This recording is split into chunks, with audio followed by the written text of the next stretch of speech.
reflexionando en la epístola a los Filipenses sobre el tema del gozo. ¿Se recuerdan, no?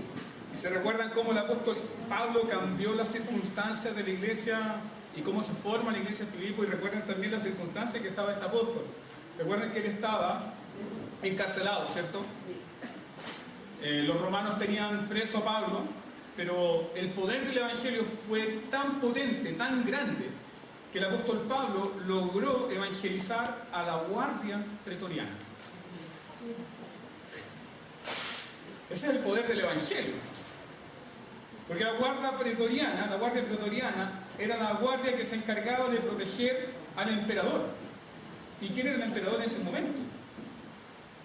Nerón. Entonces los más cercanos a Nerón fueron influenciados por el poder del evangelio y por la predicación consistente y sistemática de Pablo.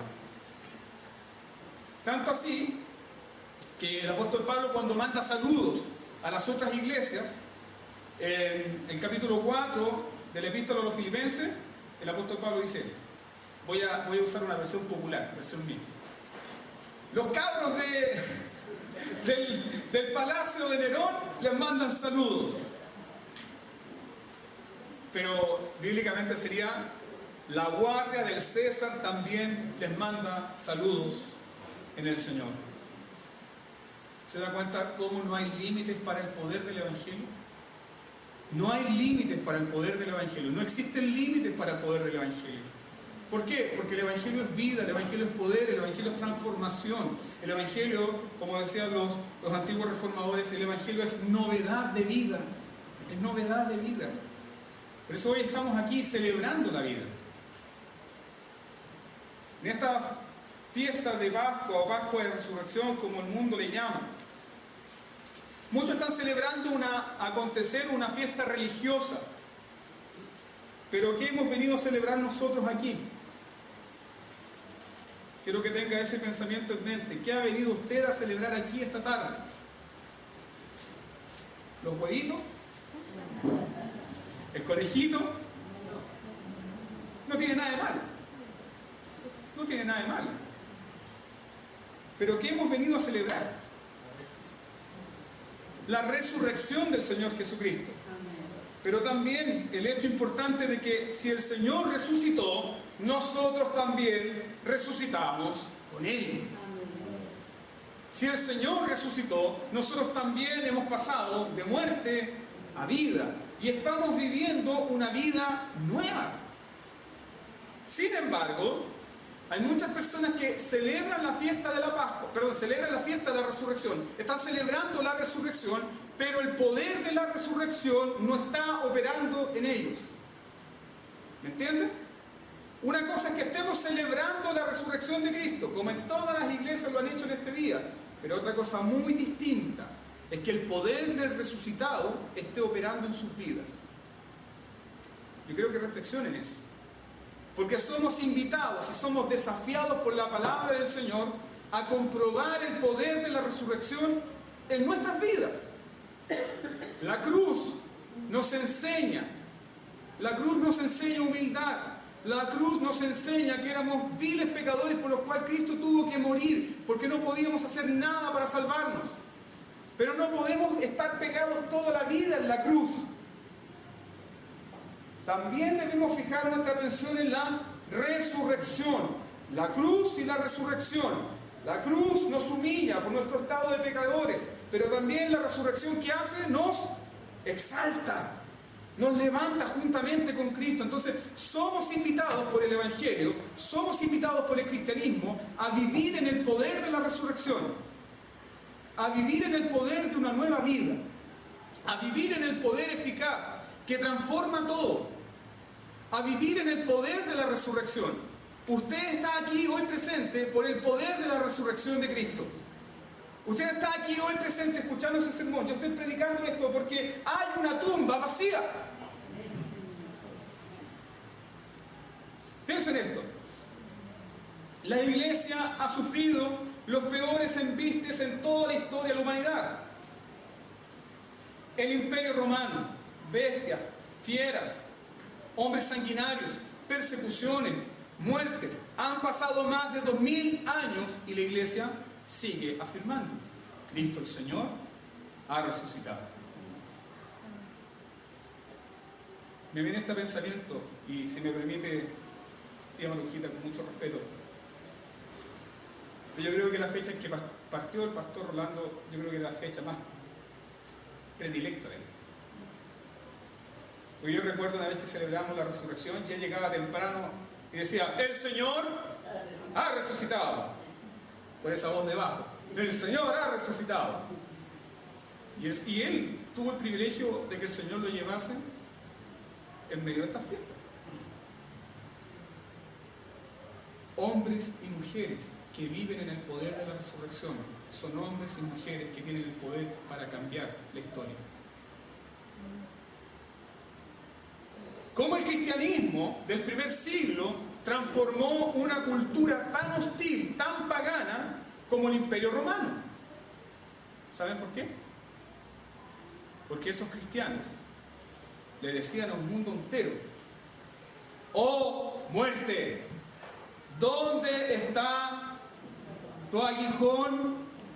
La muerte ya no me puede dañar, la muerte ya no me puede abusar, la muerte ya no me puede destruir, la muerte ya no me puede quitar el gozo, la muerte no me puede llenar de temor. ¿Por qué? Porque yo he pasado de muerte a vida.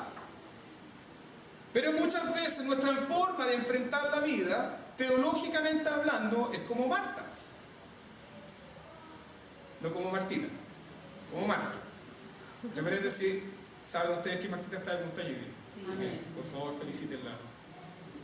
Como Marta, ¿cierto? La hermana de Lázaro. Llega Jesús y le dice a Marta: Marta, yo soy la resurrección y la vida. ¿Crees esto? ¿Y qué responde Marta? Responde perfectamente y doctrinalmente impecable. Sí, Señor, creo que mi hermano se va a levantar. ¿Cuándo? ¿Ahora? No. ¿En el día? Pero el Señor no le estaba preguntando por el futuro, le estaba preguntando por el presente. ¿Crees tú que tu hermano se levantará hoy?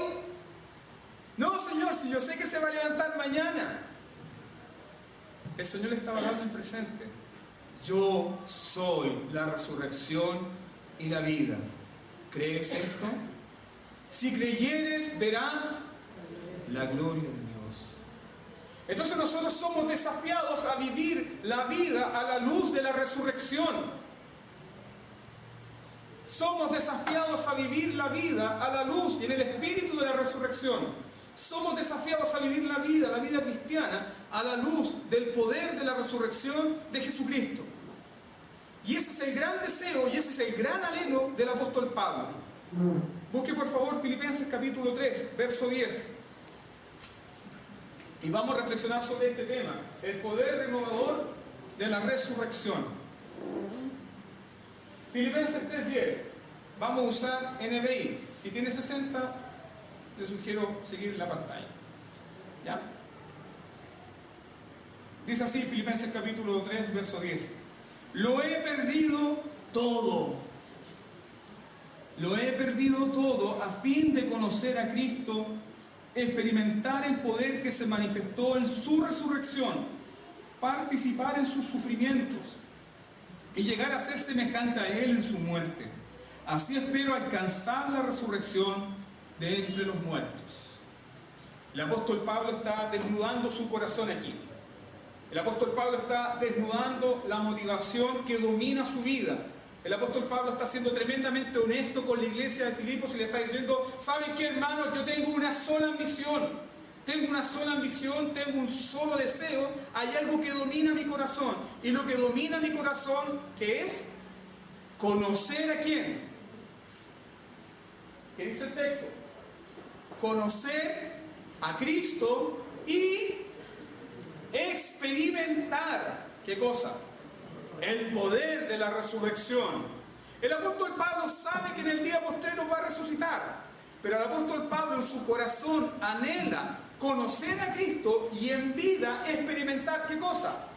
El poder de la resurrección, es decir, el poder de una vida nueva. ¿Cuánto nosotros necesitamos esto como iglesia? ¿Cuánto la iglesia de este siglo necesita comprender y experimentar el poder de la resurrección. El poder de la resurrección que vence los dolores, los quebrantos, los sufrimientos de esta vida. Hace tiempo atrás yo conversaba con un ingeniero en minas de la Universidad Católica, y él se mueve en un mundo donde hay mucha influencia, donde hay mucho poder, donde hay mucho dinero. Y él me decía esto: ¿sabe qué, pastor? La gente de poder de este país no va a ser impactada por los bienes, por el dinero que la iglesia tiene, porque eso ellos también lo tienen. Ellos van a ser impactados por el gozo, la alegría y la esperanza con la cual vive la iglesia. Entonces, ¿cuál es nuestro gozo? ¿Cuál es nuestra alegría? ¿Cuál es nuestro gozo más profundo que el mundo no te puede quitar? Has pasado de muerte a vida. Has resucitado juntamente con Cristo. La resurrección no es un consuelo barato del momento cuando tenemos que ir al funeral, cuando tenemos que ir al cementerio y citamos y recitamos el Salmo 23. Aunque ande en valle de sombra de muerte, no temeré mal alguno, porque tú, Señor, estarás conmigo. La resurrección es una esperanza real ahora, aquí y ahora. Es el poder de Cristo que está obrando en nosotros. Porque morimos con Cristo en la cruz. Pero cuando Él se levantó de entre los muertos, nosotros también nos levantamos con Él. Así que la vieja Gladys, el viejo Néstor, la vieja Betty, la vieja Yanira, entiendan bien por favor la palabra, se quedó allá en la cruz. Y de la tumba se levantó, ¿qué? Un hombre, una mujer nueva. Si alguno está en Cristo, nueva criatura es. Las cosas viejas pasaron, todas son hechas nuevas. Así que me gustaría que viéramos estos 3 puntos en este anhelo y deseo del apóstol Pablo. Primero, el deseo de Pablo. Pablo, como buen pastor, lo que él desea, lo desea también para su iglesia. Tú puedes ver aquí el corazón pastoral del apóstol Pablo. Lo que él desea como pastor, también lo desea para su iglesia. No es un pastor mezquino, no es un pastor que se las quiere agarrar todas para él. No, él es un pastor que lo que aprende, que lo que está disfrutando, quiere que también lo disfruten las personas a las quienes él discipula. Ese es el corazón de un hombre que sirve al Señor. Un hombre, una mujer que sirve al Señor, todo lo que está aprendiendo lo entrega. Todo lo que recibe lo da, porque es un administrador de Dios, es un administrador de los dones de Dios. Entonces todo lo que recibe lo entrega, lo comparte. ¿Para qué? Para que Cristo sea glorificado. Y aquí encontramos a nuestro gran apóstol Pablo. Y en el contexto de esta gran exhortación, que es el capítulo 3, recuerden que él está presentando sus credenciales como apóstol. Él está presentando también sus credenciales como judío, ¿cierto? Hebreo de hebreos, fariseo de fariseos, es decir, no era un fariseo término medio, era fariseo de fariseos, ¿ya? Y en cuanto a la ley, dice el texto, Filipenses 3, irreprensible. ¿Sabe lo que eso significa? Que nadie tenía de qué acusarlo. Tú no podías levantarte y decir, no, si yo sé que el apóstol Pablo se quedó con un vuelto. No, él era irreprensible, no había nada de qué acusarlo en cuanto al cumplimiento de la ley. Pero eso no lo hacía un hombre perfecto. Eso no lo hacía un hombre justo. Por eso el apóstol llega a decir, cuántas cosas para mí eran ganancia. Ahora, frente al conocimiento de Cristo, estas cosas que antes para mí me resultaban en ganancia, hoy día son como basura, son como estiércol de perro. Eso está diciendo en el idioma original. Son como estiércol de perro, son como una suciedad de perro. Mis logros nacionales, mi orgullo nacional, mi erudición teológica como rabino, como maestro de la ley, no es nada en comparación a la gloria de Cristo. Entiendan que un hombre que está conociendo al Señor, tiene un deseo por el Señor, está obsesionado con el Señor, desea conocerlo, desea amarlo profundamente. Si analizamos de manera precisa el texto, ¿Cuál es el deseo del apóstol Pablo aquí? El deseo del apóstol Pablo en el verso 10 no es conocer más cosas acerca de Cristo. Entienda eso. ¿Cuál es su deseo? ¿Cuál es su deseo según el verso 10? Conocer a Cristo. ¿Nota usted la diferencia? El apóstol no quiere conocer más cosas acerca de Cristo. Él quiere conocer a Cristo. ¿Nota la diferencia? ¿Cuántos de ustedes se enamoraron? Y cuando nos enamoramos por primera vez y recibimos alguna carta, vamos a actualizarlo, un WhatsApp, ya un mensaje de texto. Como tontos enamorados empezamos, ¿cierto?, a releer y a releer. Ah, me dijo te amo, ah, me dijo te quiero, ah, me dijo bonito, ah, me dijo que tenía las pestañas claras, ah, me dijo que tenía el pelo hermoso. Y pasaron 2 días y volvemos otra vez al mismo mensaje y como babosos empezamos, oh, me dijo que me ama, me dijo. ¿Se dan cuenta? Porque hay un deseo de conocer a la persona. Hay un deseo de conocer a la persona. El apóstol Pablo ha estado caminando con Jesús. Recuerden que Jesús se le apareció camino a Damasco. Y la gloria que vio el apóstol Pablo, la gloria que vio de Jesús fue tan grande que el apóstol quedó cegado. Y frente a esa gloria el apóstol dice, ¿qué quieres que haga, Señor? La diferencia entre Pablo y nosotros, que Pablo preguntó, ¿cuál es tu voluntad, Señor? Y Pablo lo hizo. La diferencia es que nosotros todavía estamos, espérame, Señor, si ya me devuelvo de Tarsis. Espérame, Señor. El apóstol tiene un deseo, no por conocer más cosas de Cristo. Tiene un deseo profundo de conocer a Cristo, es decir, conocer en mayor profundidad a la persona, tener intimidad con Él, tener una relación estrecha, cercana, íntima, de compañerismo con Cristo. Eso es lo más grande que nosotros podemos experimentar como cristianos. Es experimentar la presencia del Señor, es experimentar la compañía del Señor, es experimentar la comunión íntima con el Señor, es experimentar que cuando estamos leyendo la Biblia sabemos que Él está ahí, al lado nuestro. Ese debe ser el anhelo de todo hombre que está disfrutando el poder de la resurrección.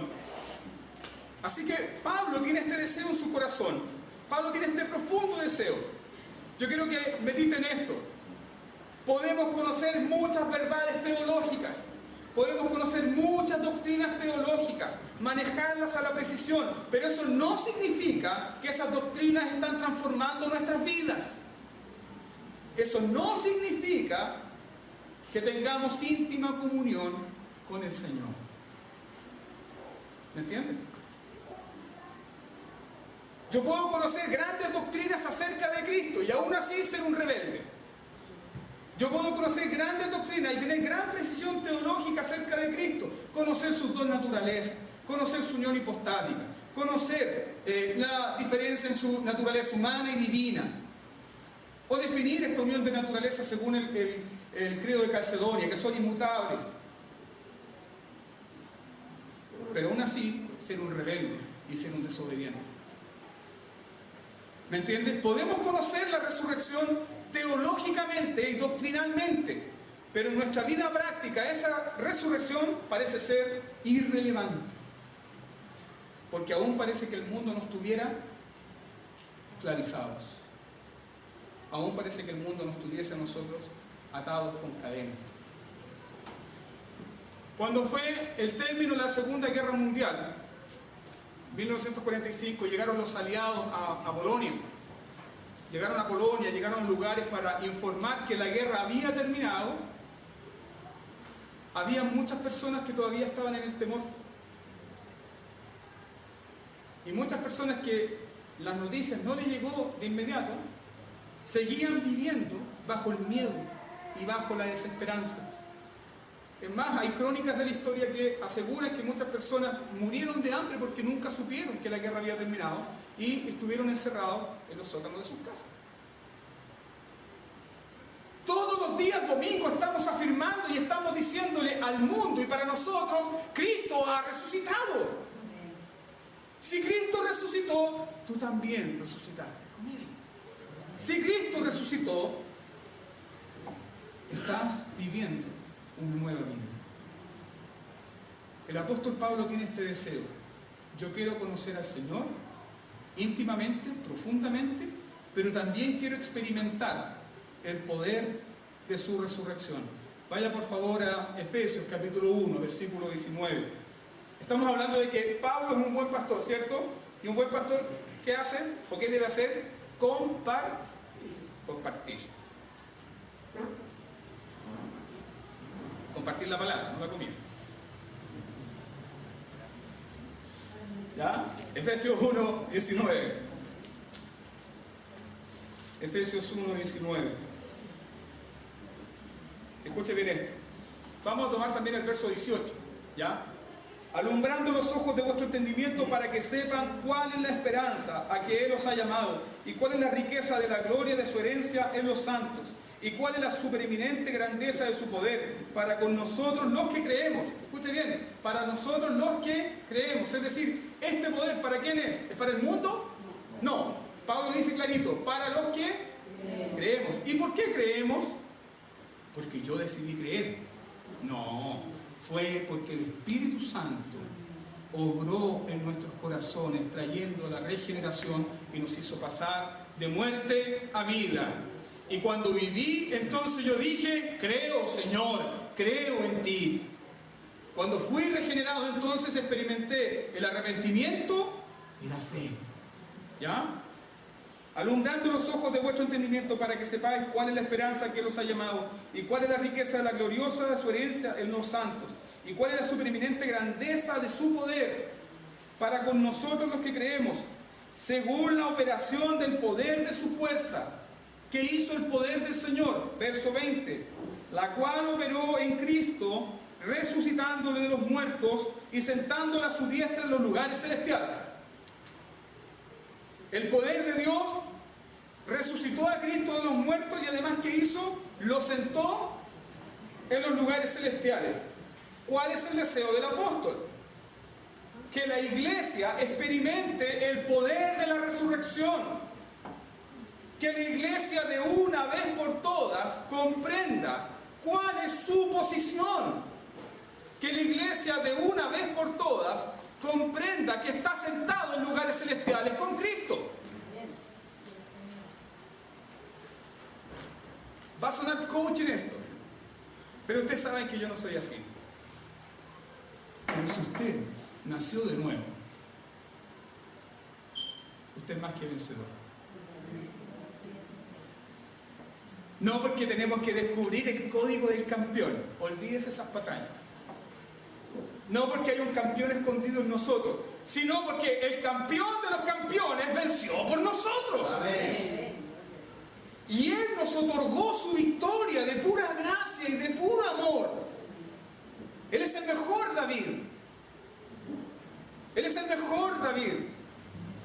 Recuerden que cuando David derrota a Goliat, todo el pueblo celebró la victoria.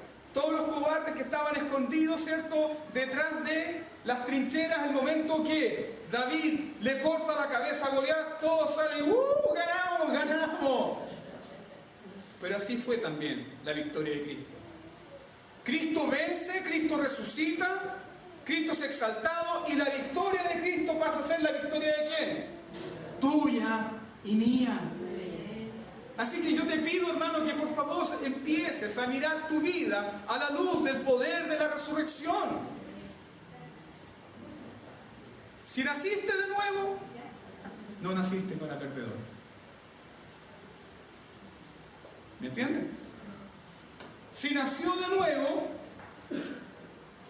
es más que vencedor en Cristo. Más que vencedor en Cristo. Ninguna cosa de este mundo nos puede destruir. Somos más que vencedores.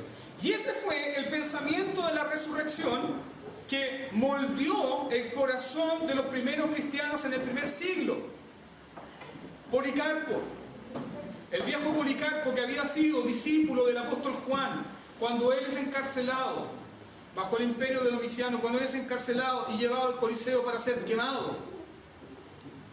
Policarpo está ahí y es amenazado varias veces diciéndole: retráctate de tu fe, porque si no, vamos a soltar las fieras, vamos a soltar las bestias y las bestias te van a comer. Policarpo era choro. Era un hombre de 84 años, ¿sabe lo que dice? Dale. Mi vida está escondida con Cristo. Entonces Policarpo le dice: mira, retráctate del Señor o si no te vamos a quemar. Te vamos a atar en medio de una pira, te vamos a poner amarrado a un poste y te vamos a quemar vivo, Policarpo. Y te va a doler. Policarpo dijo: 84 años he servido al Señor. Y durante estos 84 años solamente he recibido el bien y nada más que el bien. ¿Cómo me pides que yo reniegue de mi Señor que me ha hecho solamente el bien?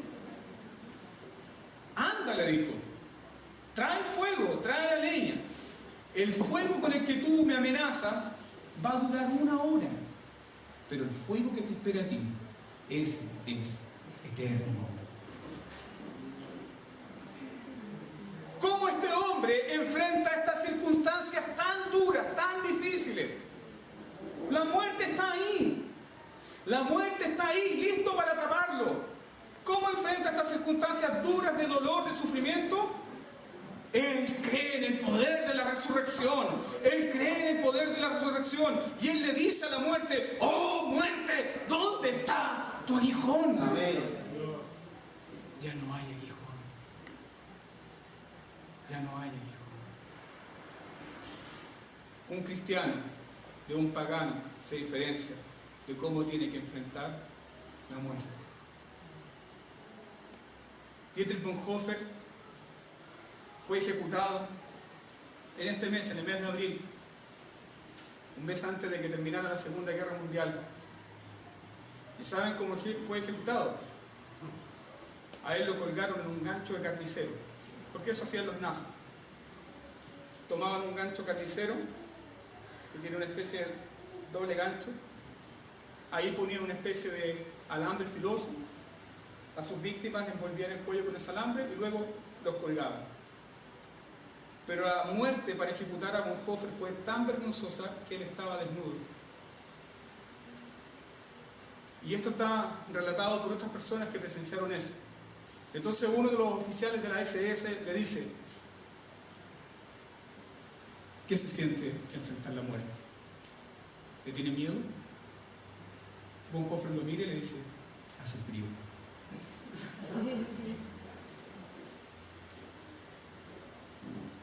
El hombre que vive en el poder de la resurrección, el hombre que cree que Cristo resucitó de los muertos, es el hombre más feliz de la tierra.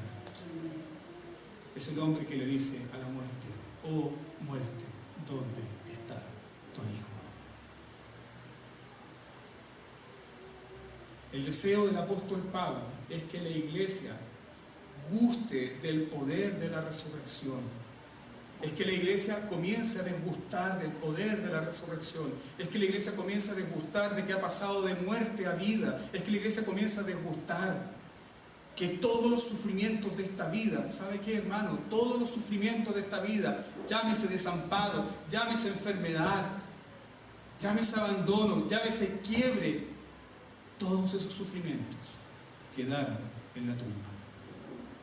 Y hoy hay una tumba vacía que da testimonio que Él ha vencido por nosotros y para nosotros. Amén. Lo segundo que el apóstol Pablo quiere con esto para la iglesia es cómo opera este poder. ¿Cómo opera el poder de la resurrección en nosotros? Porque ya estamos hablando de esto. Una cosa es que yo teológicamente maneje todas las doctrinas y me sepa el Ordo Salutis, y me sepa los 5 puntos del calvinismo, y me sepa las 5 solas, y me sepa la historia de la redención, y maneje todos los aspectos teológicos. Pero una cosa muy distinta es que esa teología sea viva en mí.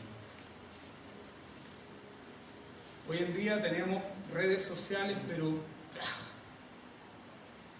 que chorrea conocimiento y chorrean pensamiento y chorrean, y hay algunos que son tan locos que se sacan selfie y después le ponen un pensamiento de él. Es una cosa muy ridícula. Pero ¿cuánto de esos conocimientos, cuánto de esa doctrina es verdad en ellos? ¿Y cuánta de esa doctrina está impactando a quienes están alrededor? El cristianismo venció al Imperio Romano porque el cristianismo era real. El cristianismo venció al Imperio Romano pagano porque ellos vivieron la vida imposible. Y ellos no eran mejores que nosotros. Muchos de ellos venían del mundo pagano. Muchos de ellos venían de un mundo de inmoralidad. Cuando el apóstol Pablo le llama la atención a la iglesia de Corintios, ubique usted 1 Corintios capítulo 6, verso 10 en adelante, cuando el apóstol Pablo le llama la atención a la iglesia de Corintios, le dice, ¿saben qué, hermanos? Ni los estafadores, ni los homicidas, ni los ladrones, ni los afeminados, ni los que se echan con varones, entrarán al reino de los cielos. Pero Pablo añade, dice, pero esto erais algunos de vosotros, porque ya han sido lavados, ya han sido santificados, ya han sido transformados por el poder del Espíritu Santo y su palabra. ¿Cómo el cristianismo transformó el primer siglo? Porque fueron hombres y mujeres que vivieron no solamente en el poder doctrinal de la resurrección, sino un poder experimental. Ellos experimentaron en sus vidas que pasaron de muerte a vida. Ellos comprendieron, ellos tuvieron conciencia profunda de que estaban vivos y vivos para Dios. Vivos y vivos para Dios. Martín Lutero, cuando aprendió y comprendió estas grandes verdades, él decía, yo me miré a mí mismo y dije, imposible salvarme. Miré a Cristo y dije, imposible perderme. ¿Qué nos enseña Hebreos capítulo 12? Puestos los ojos en Jesús, el autor y consumador de la fe. Pastor, es que yo no tengo fe. No, hermano, no te estoy pidiendo que tengas más fe. Te estoy pidiendo que la pequeña fe que tú tienes se centre en Jesús. Y se deje de centrar en ti. Porque tú no puedes. Porque yo no puedo. Pero Él sí puede. Él puede. Él es poderoso. Él es grande. Él es el vencedor. Él es el sanador. Puestos los ojos en Jesús, el autor y consumador de nuestra fe. Así que el objeto de la fe siempre será Cristo. El Evangelio nos dirige a Jesús. Jesús, el centro de nuestra fe. ¿Cómo opera este poder de resurrección? Vamos por favor a Colosenses capítulo 3. Si hay algo que me encanta a mí de la teología pastoral de Pablo, es que no es un pastor que aplica el moralismo. No es un pastor que funciona con la ética del terror. El apóstol Pablo siempre procede de la gracia, pero va a donde más te duele. Pero llega con gracia. Miren por favor Colosenses capítulo 3. Vamos a leer los primeros 4 versículos. Si pues habéis resucitado con Cristo, ¿qué debemos hacer? Busquen las cosas de arriba, donde está Cristo sentado a la diestra de Dios. Poned la mira en las cosas de arriba, no en las de la tierra, porque habéis muerto. ¿Qué te dice inmediatamente aquí a ti? ¿Sabes qué? Tú moriste. Tu viejo yo, tu antigua naturaleza, quedó clavada en la cruz. Tú moriste. Tú estás muerto. Y vuestra vida está escondida con Cristo en Dios. ¿Qué significa que nuestra vida está escondida con Cristo en Dios? Nuestra vida está en el círculo más íntimo, en la guarida más perfecta, más segura, está escondida con Cristo. ¿No entiendes esto? Tu vida está escondida, es decir, tu vida está unida con Cristo, ¿pero en quién? Dios. Tu vida está escondida con Cristo, unida en Dios, allí, en los secretos de su morada, unidos a Él, perfectamente y eternamente para siempre. ¿Cuál es el consejo práctico que pone Pablo acá? Pues habéis muerto y vuestra vida está escondida con Cristo en Dios. Cuando Cristo, vuestra vida, ¿qué estaba cantando usted delante? Hace un tiempo atrás. Mi vida es Cristo. Cuando Cristo, vuestra vida, se manifieste, entonces vosotros también seréis manifestados con Él en gloria. Y ahora recién, escuche bien, y ahora recién en el verso 5 Pablo dice, por lo tanto, ustedes que comprenden que están con el Señor, ustedes que comprenden que nacieron de nuevo, ustedes que comprenden que hay otra vida que les opera, hagan morir lo terrenal en vosotros. ¿Nota el principio de la gracia aquí? El principio es este. No estoy haciendo morir lo terrenal en mí para ganarme una posición con Dios. Hago morir lo terrenal en mí porque ya tengo una posición asegurada. Hago morir en mí lo terrenal porque mi posición como hijo con Cristo, escondido en Cristo, vale más que cualquier algarroba de este mundo. Ese es el deseo del apóstol Pablo. Así funciona el poder de la resurrección en nosotros. Uno como pastor tiene que ver a veces tantas oportunidades desperdiciadas de hermanos, hermanas, que pudiesen estar viviendo para la gloria de Dios o explotando todo lo que el Señor colocó en sus vidas, pero aún así viven errantes. ¿Por qué? No porque no sean hijos, sino porque renuncian a vivir en el poder de la resurrección.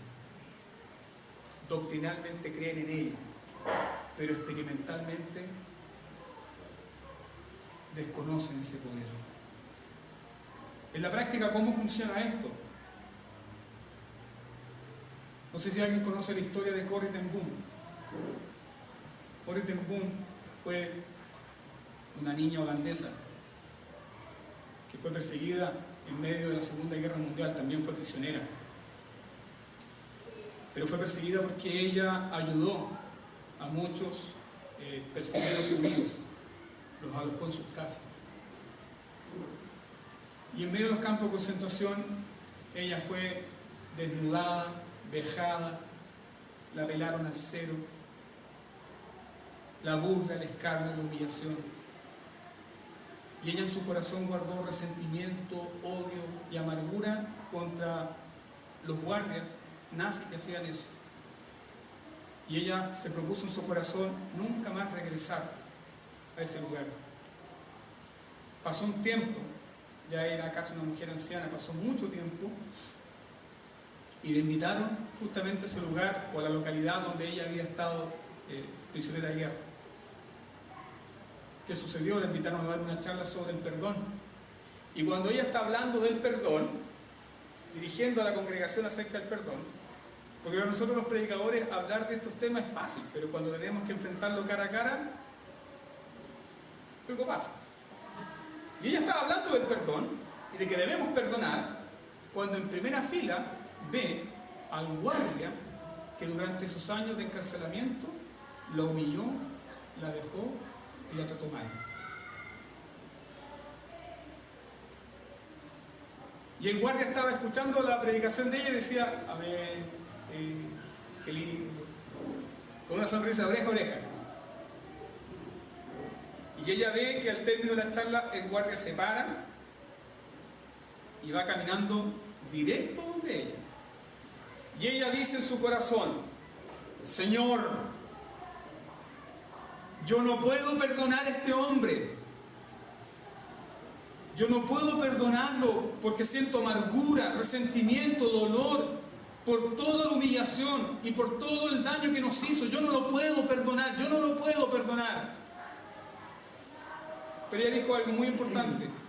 Pero yo sé que tu palabra me manda a perdonar. Ella dijo lo siguiente. Así que si algo bueno va a salir de mí, así que si perdón va a salir de mí, va a ser porque tú lo hiciste, Señor, y no yo. Y cuando termina la oración, se para el hombre, le da la mano y le dice: hermana Corrie, qué maravilloso que Dios nos perdone. Y ella le dice: sí, qué maravilloso el perdón de Dios. Y él le dijo: ¿me perdona por todo lo que hice? Te perdono. Eso es vivir en el poder de la resurrección. Es vivir sin ataduras. Es vivir sin nada de este mundo que nos está refrenando. ¿Sabes por qué? Porque tú moriste. Eres otro. Y estás viviendo en la vida y en el poder de otro. Con esto vamos al último punto. Busque por favor en su Biblia, 1 Corintios capítulo 15. ¿Cómo viene la renovación del poder de la resurrección? 1 Corintios capítulo 15, versos 57 y 58.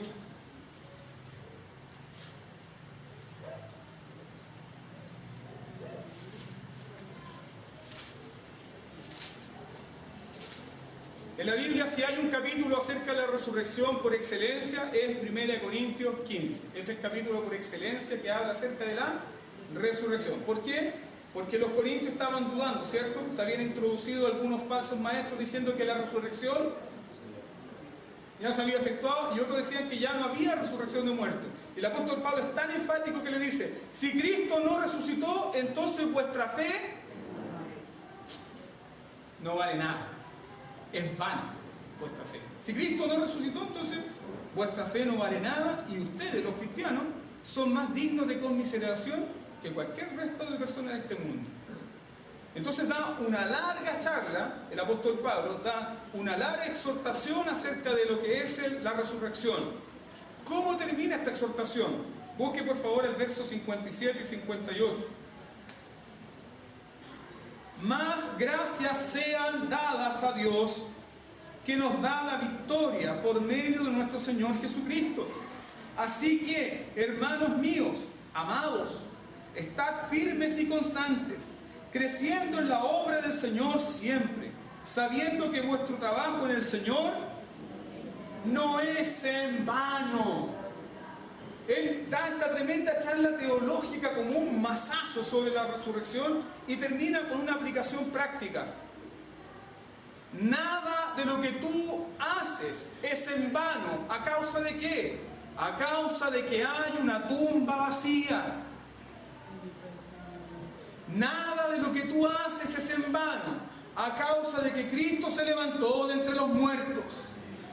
Nada de lo que tú haces como hermano en medio de una iglesia, como predicador, como diácono, como servidor anónimo, nada es en vano a causa de que Cristo ha resucitado y ha vencido a la muerte.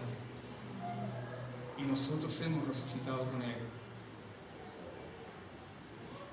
Pablo toma este pasaje y va directo a la aplicación. Para nosotros, ¿cómo podemos ser renovados por el poder de la resurrección? Voy a mencionar 3 cosas. Número 1, la tumba vacía argumenta. El cristianismo es la única religión que tiene una tumba vacía. La tumba de Mahoma, ¿dónde está? ¿Dónde? En la mezquita, ¿cierto? La tumba de los grandes religiosos, ahí están, siguen los huesos pudriéndose, aguzanándose, ahí están. Pero la tumba de nuestro Señor está vacía. Así que la tumba testifica, esa tumba argumenta, el Jesús histórico argumenta a toda la historia. ¿Sabe qué argumenta? De que Dios es fiel. De que Dios es fiel. ¿Cómo lo sabemos? No dejarás que tu siervo vea corrupción. ¿Qué significa eso? Que el cuerpo de Cristo no iba a ser corrompido, que el cuerpo de Cristo no se iba a podrir, que el cuerpo de Cristo iba a resucitar. ¿De qué forma golpea esto para nosotros? La fidelidad de Dios. El hecho de que hay una tumba vacía nos está diciendo que Dios es fiel. Dios es fiel contigo, hermano. Dios es fiel. Y no es solamente Dios es fiel cuando las cosas te resultan bien. Dios es fiel cuando te va mal. Dios es fiel cuando las cosas no te resultan. Dios es fiel con sus propósitos para contigo. Y va a ser contigo como Él ha determinado. Dios es fiel. Y la voluntad de Dios es felicidad para nosotros. La tumba vacía está diciendo, Dios es fiel. ¿Por qué? Porque todo lo que se prometió en el Antiguo Testamento se cumple en Cristo perfectamente.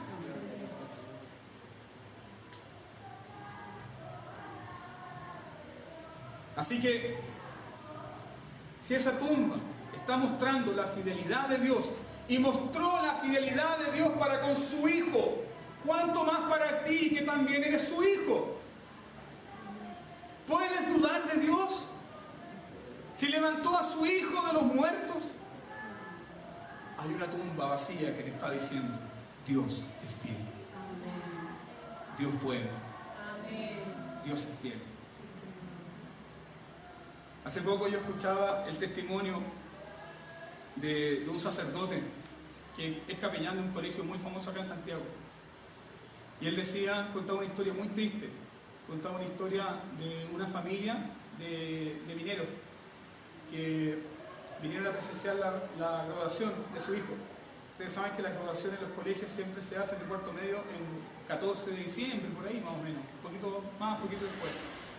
Pero este hijo había invitado a sus padres que asistieran a la graduación porque era el 18 de diciembre. Y llegaron los papás y hablaron con este sacerdote encargado del colegio. Y le preguntaron, ¿cómo está mi hijo? ¿Cómo le fue con las notas? ¿Con qué notas se va a graduar? Porque la graduación es este 18, ellos llegaron como el día 14. Y el sacerdote le dijo, no, la graduación fue el 10 de diciembre. La graduación fue el 10 de diciembre. Y los padres le dijeron, ¿pero cómo? Si nuestro hijo nos comunicó que la graduación sería el 18. No, es más, señora, ¿sabe? Su hijo hace 2 años abandonó el colegio. Y dice que las familias se quedaron atónitos, no supieron qué responder y fueron a buscar al hijo para pedirle explicación. ¿Qué pasó? El hijo se había suicidado. ¿Por qué? La presión de un mundo que vive en el espíritu de la muerte. La presión de esta cultura de muerte que nos enseña que fracasar es malo. Constantemente se te está exigiendo que seamos exitosos. Tenemos que ser exitosos, tenemos que ser los mejores, tenemos que ser los campeones. Sí, hermano, tenemos que buscar la excelencia para la gloria de Dios, no la tuya. La presión que cayó sobre este joven fue tan grande porque ya no podía ocultar su fracaso que terminó por quitarse la vida. El Evangelio nos enseña, queridos hermanos, que podemos llorar un día amargamente por nuestros fracasos, por nuestros pecados, por nuestros tropiezos, pero al siguiente día experimentar el poder de la resurrección. Porque Cristo ha vaciado la tumba y la fe se atreve a fracasar. 7 veces cae el justo. ¿Y 7? ¿Por qué se va a levantar? Porque yo sé que mi Redentor vive. Y puede ser que ahora esté mordiendo el polvo, pero Él me levantará. Él me levantará. Ese es el poder de la resurrección, hermanos. Eso es vivir en el poder de la vida nueva. Nada de este mundo perverso, ni de esta cultura que exalta al hombre te puede destruir. Vivimos una cultura del reino. Vivimos una cultura del reino donde gloria, toda la honra y toda la exaltación la merece el Rey de Reyes y Señor de Señores. Él merece la gloria. Vivimos para Él. Si para Él caemos, para Él caemos. Si para Él nos levantamos, para Él nos levantamos. Se nos enseña que llorar por nuestro fracaso es malo. El Evangelio nos enseña que podemos llorar la pérdida de un ser querido, pero también nos enseña el poder de la resurrección, que podemos levantarnos en gozo. David lloraba y angustió su cuerpo en ayuno porque su hijo estaba enfermo, a punto de partir. Y cuando le informan que el niño ya ha partido, David secó sus lágrimas, se sacó el traje de cilicio, se sacudió la cabeza, se lavó la cara y toda la gente quedó: ¿qué le pasa a este hombre si tiempo atrás estaba angustiado? Él dijo: Él no puede venir a mí, pero yo voy a Él. Yo sé que lo veré un día. Los hombres que viven en el espíritu de la resurrección aguardan esa fe, sustenta sus vidas. Nada de este mundo les puede destruir. Lo segundo de esta aplicación paulina que quiero que mantengan en su mente es que si Dios, a través de esta tumba vacía, nos está diciendo que Él es fiel, también nos está diciendo que Él es poderoso. ¿Qué acto más grande del poder de Dios es levantar a muertos? Es lo que también el Espíritu Santo hizo con nosotros, porque el apóstol Pablo, en Efesios capítulo 1, al término está diciendo el poder que Cristo lo levantó de los muertos. Luego en el verso 1 del capítulo 2 dice, es el mismo poder que nos hizo nosotros pasar de muerte a vida. Y Él nos dio vida cuando estábamos muertos en vuestros delitos y pecados.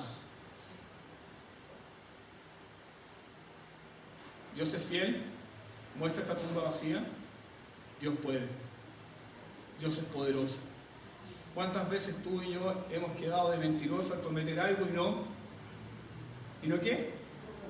Y no cumplimos. ¿Cierto? No cumplimos. ¿Por qué? ¿Por qué? No quiere decir que a veces no cumplamos porque somos malas personas, sino porque a veces carecemos de qué. Si usted me dice, pastor, présteme plata, depende. ¿Sí o no? Pero tú no te puedes acercar así para con Dios, porque Dios es independiente. Él no depende de nada ni de nadie. Los recursos de Dios, su poder es infinito, eterno y inmutable. Sus recursos son infinitos. Así que la tumba vacía también te muestra ¿qué cosa? El poder de Dios para ti. Finalmente, terminamos con esta aplicación del capítulo 15. La tumba vacía nos enseña la victoria. Una victoria que es tuya, es mía, una victoria que es de la iglesia, una victoria que es de todos los que han sido regenerados y lavados por la sangre de Cristo. Si tú hoy no estás experimentando el poder de la resurrección, te digo lo siguiente: Él vino para que tú experimentes este poder. Él vino por ti. Si no estás experimentando el poder de esta nueva vida, es tiempo ahora de que te humilles y digas: Señor, no más yo, sé tú en mí.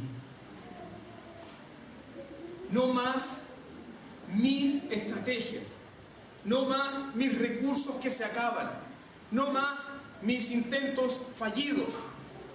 Quiero experimentar el poder de la resurrección en mí. La historia de la iglesia nos afirma lo siguiente: las cárceles, por el poder de la resurrección, fueron convertidas, ¿saben qué? En iglesias. Los pilares donde amarraban desnudos a los cristianos y los azotaban ahí. ¿Saben que fueron transformados por el poder de la resurrección? En púlpitos.